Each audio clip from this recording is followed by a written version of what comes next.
जय भीम। धर्म मनुष्य के लिए नहीं कि मनुष्य धर्म के लिए है। संविधान એ માત્ર વકીલનો દસ્તાવેજ નથી પણ જીવનનું એકમાત્ર માધ્યમ છે। જો કોમ अपना इतिहास नहीं जानती वह કોમ कभी भी इतिहास नहीं बना सकती।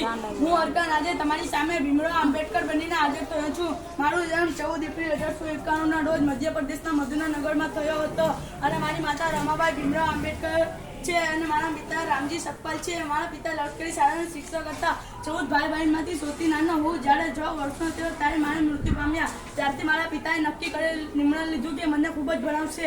હું બાળપણથી જ ભણવામાં ખૂબ જ તેજસ્વી પણ દલિત હોવાના લીધે શિક્ષક મને ક્લાસથી બહાર બેસાડતા। ત્યારથી મને મનમાં નક્કી કરેલું કે આ ભેદભાવ મારા જેવા ઘણા ભાઈ બહેનના માટે અન્યાય છે।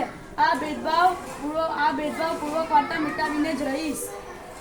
મહારાજા સયાજીરાવ ગાયકવાડે ભણાવવા માટે શિષ્યવૃત્તિ સડીપ કરેલ છે। મને લંડન, ન્યુયોર્ક વગેરે દેશમાં ભણવાનો શોખ જાગ્યો થયેલ છે। આ તો